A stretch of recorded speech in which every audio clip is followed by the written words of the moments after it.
Hello and welcome to another edition of For the Record. I'm Sean Murphy. My guest today is Greg Wright, a returning guest and a friend of the show. He is the program manager for Family Service of Rhode Island. We're going to talk about the treatment foster care program, amongst other things. Sir, welcome back to the show. Sean, how are you? I'm Good fine. to see you again. You too, my friend. How have you been? It's been about a year since you've been on, right? Yeah, I think so, yeah. Well, we're plugging along. Yep, working. So Yep. let's talk about, for those who weren't familiar or didn't see the show, Family Service of Rhode Island. Let's talk about what that is first. Sure.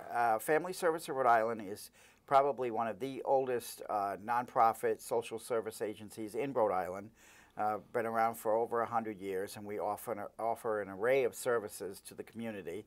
Our program is the foster care program, so we are contracted through the state of Rhode Island to provide foster care services to children and to find foster homes for these children. What is the situation as far as foster care in general in Rhode Island? What's the state of it as far as the ability to, the willingness of people to want to be involved as a foster parent and foster kids too? Well, it's a little rough.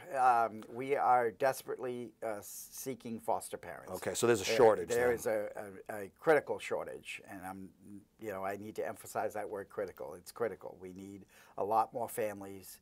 We have a lot more kids than we have families. In a small state like Rhode Island, you might be surprised by that, but why is that the case? I'm not really sure. And you're right. For a small state, we do have a large number of children needing placement and that are out of their homes. But we need so many foster parents because a lot of the children are being, they end up in congregate care, which is group homes. And they really don't belong there. They belong in a family setting. So working with the Department of Children, Youth, and Families, we try to minimize that, placing them in group homes, and we try to put them in foster homes or find other family members to take care of them. How difficult a task is it for you, and what are the steps that you're taking to try to alleviate this problem? Obviously, it's not easy. Well, we come on wonderful shows like this. Yes, and you got to spread the word because people have to know about it, right?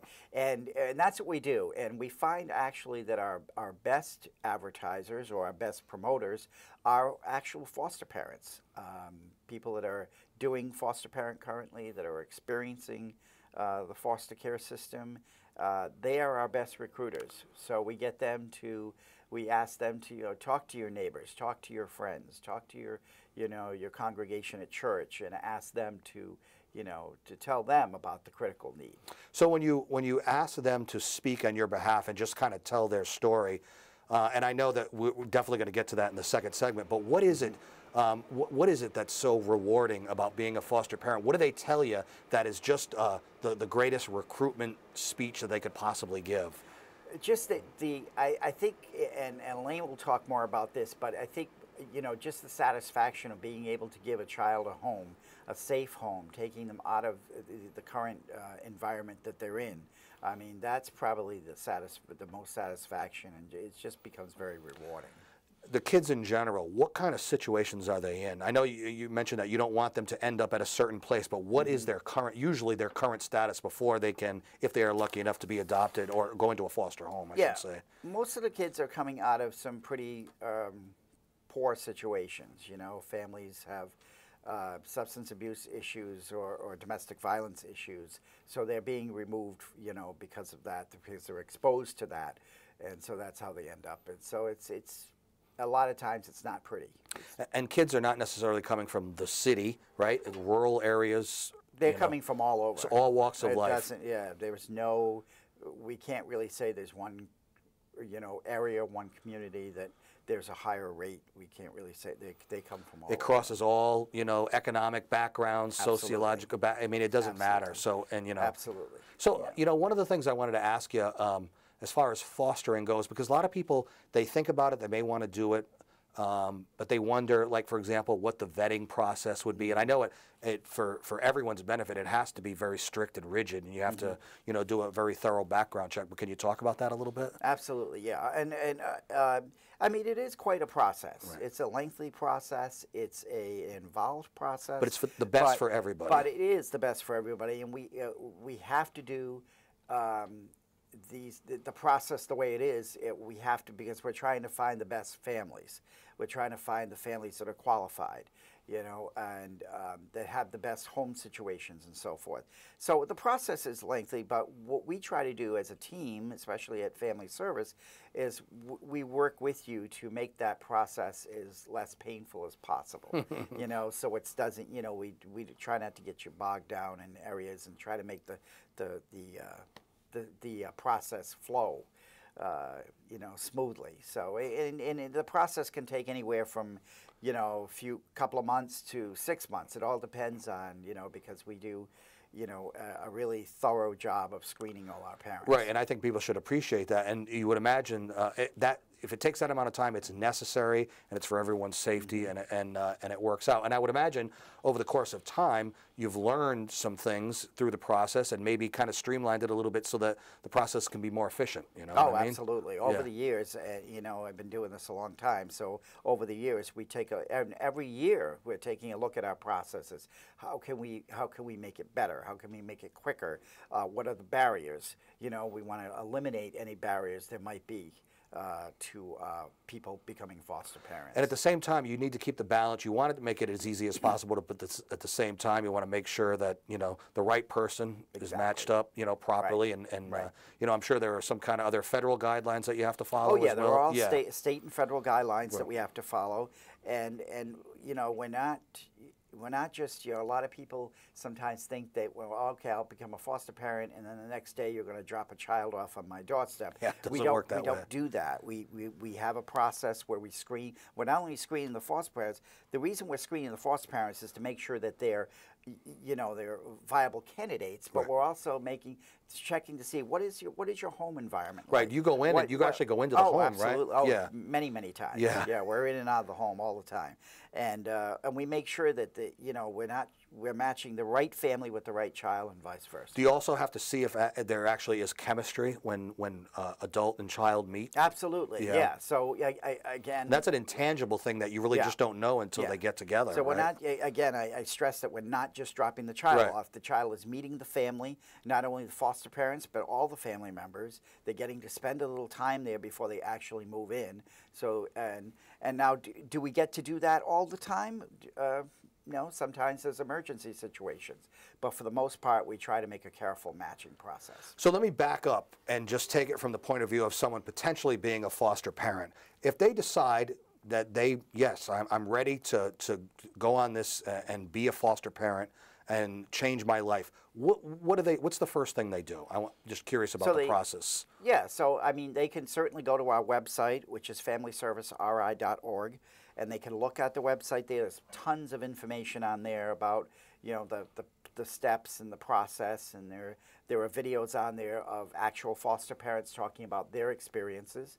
And then if it's something that they still are interested in, they can come to one of our open houses, which we have one every month at our office. And from there, they can come in, they can talk to me, they can talk to our recruiter, and they can get the information. So it's, we don't want you to think that just because you call or contact us or come in and visit with us and sit down that that's it. You have to be a foster parent.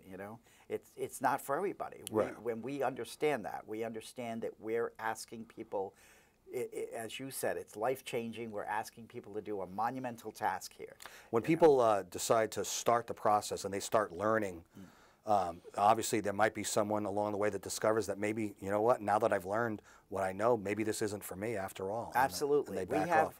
It's state mandated. We have a 10-week training program that all foster parents have to go through, and it's pretty intense. It's 10 weeks, total of 30 hours, and sometimes it happens. They get halfway in or whatever, and just like, whoa, okay, this might not be for me. The fact that you can, at the same time, during that 10 weeks, they maybe also say, oh, this is different than what I thought it was going to be, or this is, I am going to get a lot of support from your program, so I'm not actually doing this by myself. Yeah, they might be pleasantly surprised by what they learn. Yeah. But at the same time, if they do feel that it's not for them, that they're the lucky ones, because in life, if you really are a parent, you can't just decide, this isn't for me. And, you kind of have to stick with it. Oh yeah, it's a commitment. Yeah. There's no question about it. And you will decide, and along with other, factors. You know, is it just foster care? Do I want to adopt? Is that an option? Right. And you know, sometimes people there's confuse all sorts those of two variables things. in Yeah. there, you know. People confuse adopting and foster care, and sometimes you need to give them a definition of the difference. Exactly. And, and we do. I mean, we have several adoptions in our program every year, and from kids that were originally placed for foster care, but for whatever reason they can't be reunified, and there's no other family members to take care of them. So, you know, the parents end up adopting them. You know. Is there a time of year where it gets a little bit more hectic for you, or the need is there more? As we're taping this, we're in fall. We're getting ready to really kick into the holiday season any time now. Is there a time of the year that gets more stressful, or the need is there more? No, the need is 12 months a year. Yeah. It really is. Sometimes around the holidays, people start thinking more about the children and start thinking about, oh, you know, they're not going to have. They get more sentimental. They start more sentimental. Yeah. They're not going to have a home for Christmas, you know, and you know, I'll get the call that they want a Christmas child. You know, it's yeah, you don't order a child, for Christmas. But their heart is in the right place. Right. I understand what they're saying. But those are the kind of things maybe around this time of year we might get. But the need is there. 24/7, 12 months a year, 365 days. Yeah. No holidays. Don't take holidays off. No days, holidays. Sundays, nothing. There isn't, unfortunately, no. And the need is getting greater. I'm not sure what to attribute that to, but it's tough. One of the things you mentioned is the open house. You have one every month. It's one of your big signature things where people can go and learn. There's a full list on the website for people to go. But talk about the open house a little bit. What can they get out of it? Yeah, they come and they meet with myself or our recruiter Elaine and or another member of our staff, and they could just, you know, no obligation. You just come there anytime usually between 5 and 6. We have them at night. We try to accommodate people's work schedules and stuff. So we have them, and you can just show up there and ask your questions, and we'll fill you full of information on how to be a foster parent and also what, you know, the foster care system in general and what it means to be a foster parent in the process and all that kind of good stuff. And you have them every month, right? We have them every month. Whereabouts? So they at we your had facility? them at our office at 134 Thurbers Avenue in Providence. That's the Office of Family Service Foster Care. And there's plenty of free parking. It's right off the highway. And like I said, if you go to our website at familyserviceri.org, you can get plenty of information off that and how to contact us and so forth. Your office is in Providence, but you serve the whole state of Rhode Island? Okay, so you're on the road sometimes, right? Yeah, I mean, I go out to the families. Yeah. I mean, we have a staff of clinicians and case managers that work with the families, but they let me out of their office sometimes. Well, I was going to ask you, as far as being program manager, what are your day-to-day duties like? Obviously, I know it's different all the time, right? Which is rewarding. It is. It can be challenging every day dealing with, you know, the child welfare system and all its variables, but you know, on a day-to-day basis, I'm basically, you know, the administrative part of the program, making sure the T's are crossed, the I's are dotted, reviewing families for potential placements, reviewing placements that come in from the, you know, when DCYF refers a child to our agency for placement. You know, I review those and see if we have a matching family, you know. Do you have to deal with budgets at all? Oh, God, yes. Yeah, I mean, that's tough. Is that an issue with the state and everything? It is. That's one of the most difficult parts, I think, is dealing with the numbers. Because you don't want the numbers to be a factor in the kind of service that you're providing and what you're doing for these children and families. But unfortunately, cuts are inevitable from the state. But it's a, you know, it's I know, it's a it's a dirty word almost to have to say it. Yeah, it's something you have to deal with. Yeah, right? I don't like the B word. No. The budget word. Yeah, How about things like volunteers? Do you ever need volunteers within the organization? So, within my program and within the organization, absolutely. We have a lot of volunteers that volunteer not only for the foster care program, but throughout the agency. Oh, yeah. So whatever skill set they may have, you can certainly find some use for them. Oh, right? absolutely. Yeah. Oh, yeah. We have many good volunteers, and we have people that are interested. They may not be interested in, you know, having a full-time foster care placement in their home. Yeah. But they would like to be maybe a mentor or something like that, and we work with the state agency Foster Forward. They have a great mentoring program over there, so you know, we can steer them in that direction. So there's plenty of need. All right. Greg Wright, Program Manager, the Family Service of Rhode Island, the Treatment Foster Care Program. I'll have you give the website out one more time. We'll put a graphic up on the screen, too. FamilyServiceRI.org. All right, we'll take a short break and come right back. I'm Sean Murphy. This is For the Record. Stay with us.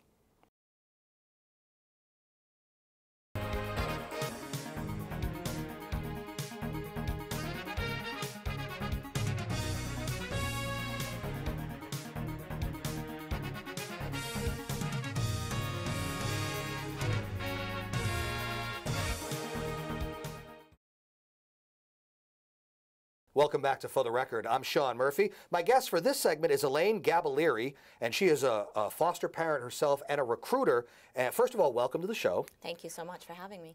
We were talking to Greg off the air. This is sort of a new idea for the organization to actually have a foster parent herself or himself sort of be a representative, be a recruiter as one of the, I think it's a great way to sort of enlist or recruit others for potential foster parenting, right? Yes. So let's start from the beginning. Let's talk about, I just want to start with when you first decided you want to be a foster parent, what'd you do? What kind of research did you do? And what caused you to make up your mind to be one? Okay, so the foster care was something that I had in my mind for a very long time.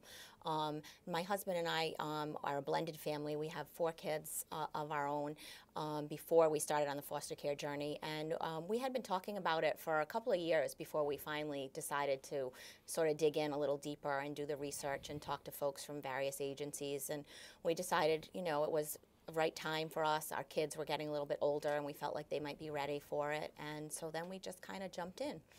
I think the 4 years, it sounds like a good amount of time to think about it, talk about it, research it. It's something that we find, we hear time and time again from other folks that are fostering that the average time frame is probably 1.5 to 2 years that folks really have to deliberate and think about it. It's a big decision. Right, you can't just jump right in. It's like what we talked about in the second segment. You don't decide you're going to be a foster parent and then a half hour later like a pizza's being delivered, No, a child's dropped off at the door. All. Yeah. So, but talk about a lot of the research you did. I mean, because obviously you had questions and maybe concerns, right? Well, to be honest with you, we talked to some other folks that we knew that were actively fostering.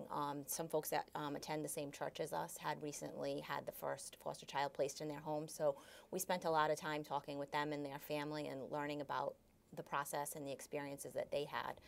And then we began to just do research online with the state agencies and also the private agencies that provide foster care in Rhode Island. Were you surprised at the need that was out there for foster parenting? I mean, my goodness. Yes. There is such a great need and continues to be a great need, and that's really the motivating factor for us.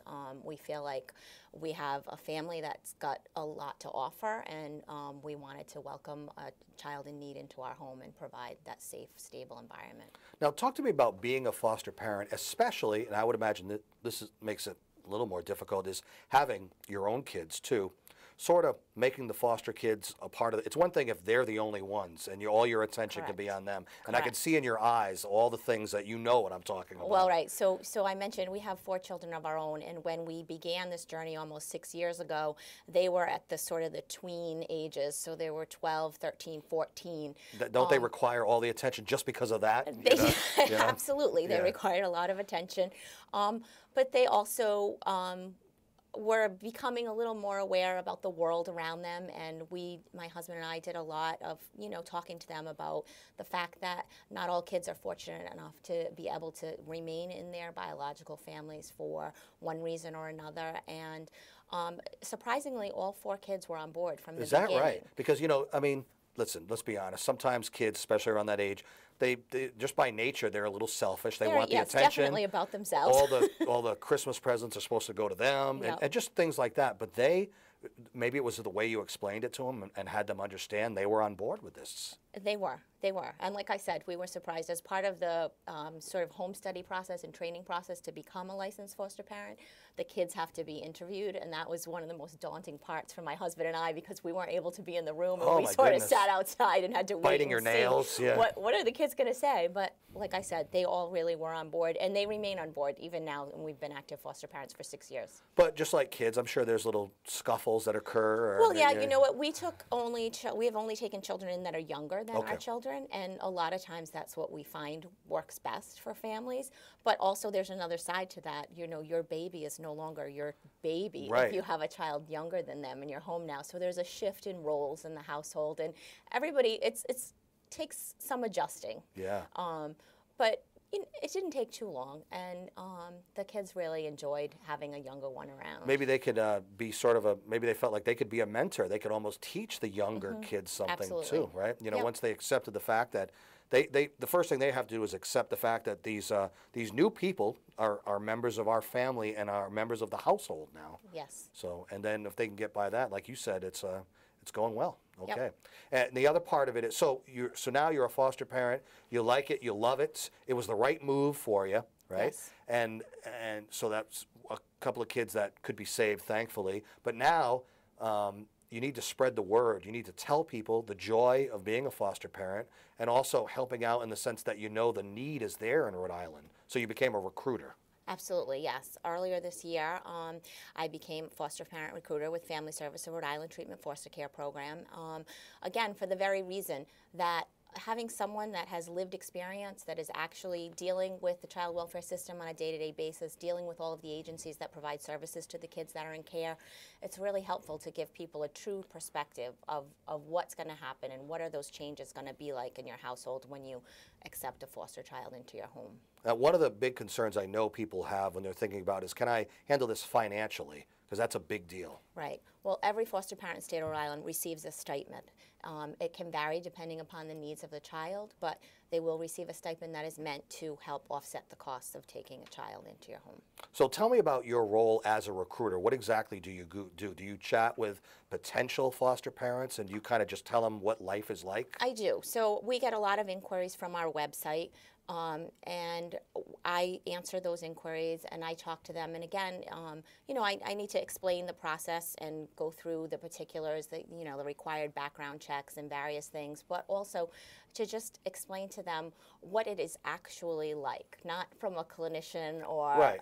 Someone else's perspective, from a foster parent who can say, you know what, all the training in the world is going to be very beneficial to you, but nothing is going to truly prepare you for what it feels like to have that first child placed in your home, and sort of what some of that can look like. And it can be chaotic, it can be very disruptive, it And can like be, you said, daunting, really. yes, it can be. And like we were talking to Greg off the air, you can quote as many statistics, numbers as you want, but that kind of, people can kind of gloss over that. But when another foster parent tells her story and tells you what it's really like, that's what'll either get a potential foster parent to sign on and say, yes, I want to do this, or maybe decide from honesty from you that it might not be for them. Absolutely. Right. Absolutely. And I just would like to say that it's truly been the most worthwhile thing our family has ever chosen to do.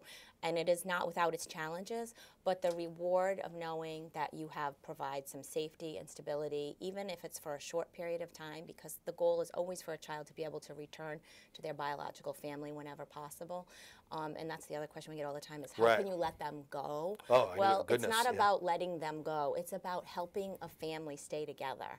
And to know that we've been part of that, I mean, I get goosebumps all the time when I talk about it, because there's nothing more rewarding than knowing you have afforded a child and his or her parent to stay together, to have another chance. I was going to ask you, like, what one of the biggest questions would be, what is like a big concern of people have when they are chatting with you and learning about us? What is a concern of theirs? Well, I would say the biggest one is the one we just spoke about, is I don't know if I could bring a child in and get attached and love them as my own and then see them go. Apart from that, other concerns are the idea of having service providers and agency staff coming in and out of your home, which there is a fair amount of that, but it really is not overwhelming. It's, you know, you need to be open-minded. You do need to be flexible to be a good foster parent. You have to know and understand. Just like a regular parent. Exactly. Yeah. Exactly. There's no guarantees. I say that all the time to people. There was no guarantee when I had my kids. Yeah. That, There's also no manual either that you can. you know, you never know what life's going to give you. So it can be very much the same with foster care. Of course, there's an added layer. This child is not your own, and you know, you have to navigate the system. And again, that's why it's important. My role also, part of my role as a recruiter is also to offer support to our current foster parents, to help them see some of those things through, because it can be exhausting some days, emotionally, physically, all around. But again, it's always worth it. So, well, now that people have heard from an actual foster parent herself, If they have questions or they're interested and want to take that first step, what do they have to do? Well, they can call myself or Greg anytime, and they could also visit our website at familyserviceri.org.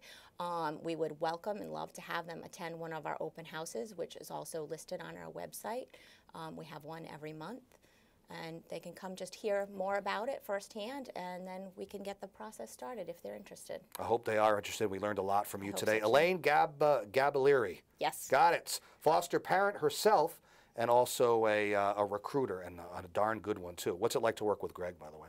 No, It's never mind. You can't say great. that on the air. Okay, all right. Well, thank you for being on the show and sharing your story Thank you very with us. much. That is our show for today. You can see this show and many others on our YouTube site. Till next time, I'm Sean Murphy. This is For the Record. Take care.